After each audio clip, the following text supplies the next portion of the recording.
Assalamualaikum warahmatullahi wabarakatuh. Kami dari kelompok 7 Pendidikan Kewarganegaraan kelas Akuntansi 2A yang diampu oleh Ibu Ella Susanti MPD. Sebelumnya kami akan memperkenalkan diri terlebih dahulu.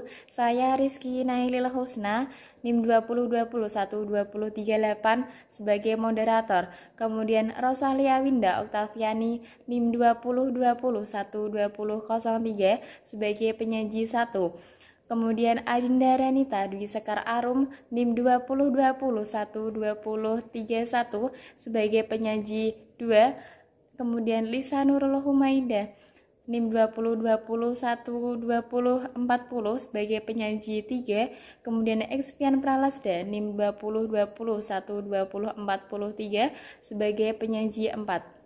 Perkenankanlah dari kelompok 7 akan mempresentasikan hasil diskusi dari kelompok kami mengenai pendidikan kewarganegaraan bab ketahanan nasional. Yang pertama akan disampaikan oleh Rosalia Winda Oktaviani, kepadanya dipersilahkan. Pengertian ketahanan nasional.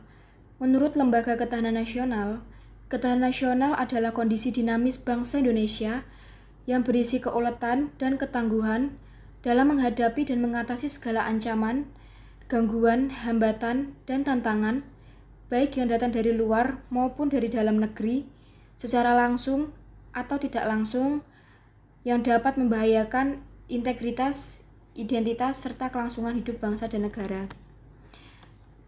Ketahanan nasional ini berisikan yang pertama ada keuletan, ialah usaha yang dilakukan terus-menerus dengan segenap kemampuan untuk mencapai cita-cita. Yang kedua, ada ketangguhan, ialah kekuatan yang menyebabkan seseorang dapat bertahan, kuat atau menderita, atau kuat dalam menahan beban. Yang ketiga, ada hambatan, ialah hal yang berasal dari diri sendiri yang bertujuan untuk melemahkan secara tidak konsepsional. Yang terakhir, ada gangguan, ialah hal yang berasal dari luar yang bertujuannya untuk menghalang-halangi secara tidak konsepsional. Kemudian untuk penyaji kedua akan disampaikan oleh Adinda Renita Dwi Sekar Arum, kepadanya dipersilahkan. Jati dan kawan-kawan, fungsi ketahanan nasional yang pertama sebagai daya tangkal dalam kedudukannya sebagai konsepsi penangkalan. Yang kedua, sebagai pengarah bagi pengembangan potensi kekuatan bangsa dalam bidang ideologi, politik, ekonomi, sosial budaya, dan pertahanan keamanan, sehingga tercapai kesejahteraan rakyat. Yang ketiga, sebagai pengarah dalam menyatukan pola pikir, pola tindak, dan cara kerja intersektor, antarsektor, dan multidisipliner. Cara kerja ini selanjutnya diterjemahkan dalam RJP yang dibuat oleh pemerintah yang memuat kebijakan dan strategi pembangunan dalam setiap sektor untuk mencapai tujuan nasional, mewujudkan masyarakat adil dan makmur. Selanjutnya, ciri-ciri ketahanan nasional. Yang pertama, landasan pada prosedur Astagreta. Beberapa faktor kehidupan nasional terlihat dalam penataan Astagreta yang terdiri atas 3 faktor alami, yakni geografi, kekayaan alam, dan masyarakat, dan 5 faktor kemasyarakatan, yakni filsafat, ketatanegaraan, ekonomi, masyarakat budaya, dan pertahanan keamanan. Yang kedua, berpegang pada pemahaman nasional.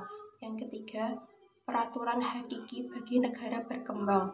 Yang keempat, dipokokkan untuk melindungi kesinambungan hidup dan menumbuhkan kehidupan. Yang kelima, untuk melawan dan menanggulangi provokasi, intimidasi, rintangan, dan halangan baik di luar maupun dari dalam. Yang keenam, untuk melindungi yang ditujukan secara terang-terangan untuk menjaga kedamaian dan ketentraman. Aspek ketahanan nasional.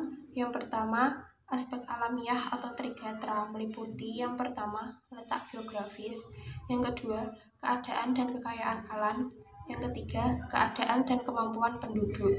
Yang kedua, aspek sosial atau pancagatra, meliputi yang pertama ada ideologi, yang kedua politik, yang ketiga ekonomi, yang keempat sosial budaya, yang kelima militer atau pertahanan. Kemudian akan disampaikan oleh penyaji 3 yaitu Lisa Nurul Humaidah. Kepadanya dipersilahkan. Sifat ketahanan nasional.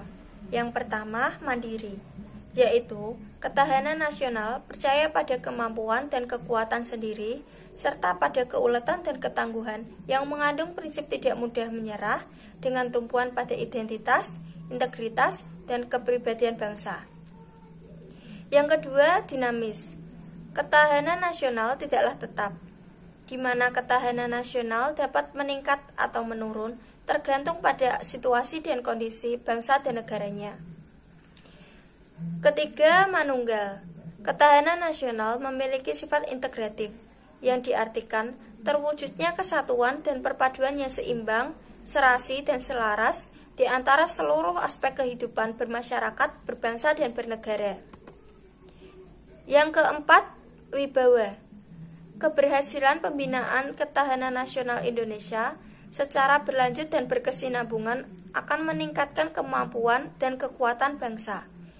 Dengan demikian, diharap agar bangsa Indonesia mempunyai harga diri dan mendapat perhatian dari bangsa lain, sesuai dengan kualitas yang melekat padanya. Berdasarkan dasar pemikiran di atas, maka berlaku logika. Semakin tinggi tingkat ketahanan nasional, maka akan semakin tinggi wibawa negara dan pemerintah sebagai penyelenggara kehidupan nasional.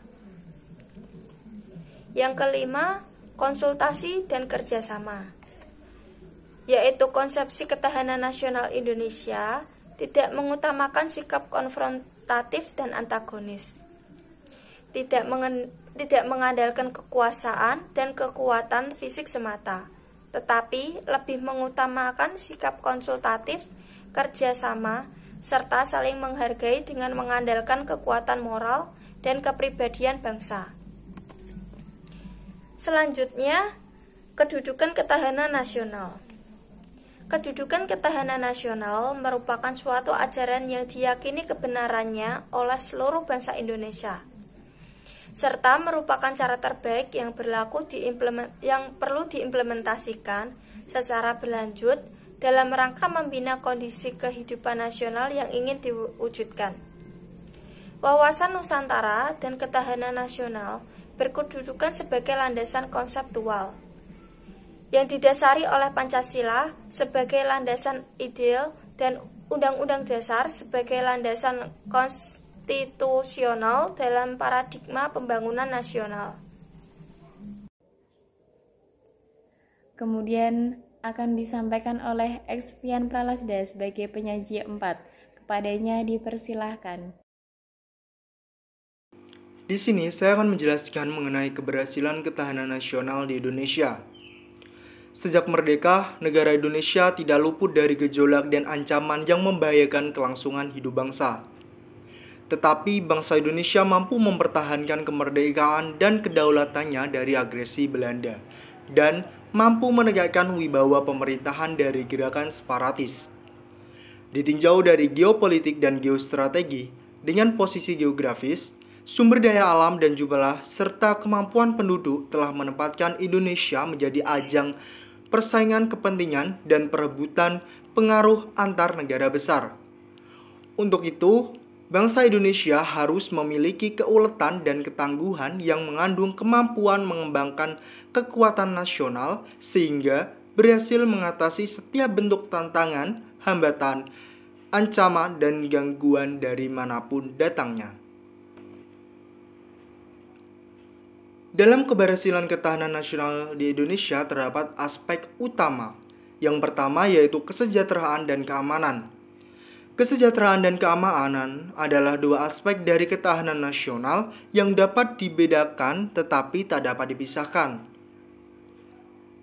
Sebab itu, mengusahakan terwujudnya ketahanan nasional hakikatnya merupakan satu proses membentuk kesejahteraan dan keamanan buat negara dan bangsa. Selanjutnya yaitu pengaruh aspek ketahanan nasional pada kehidupan berbangsa dan bernegara.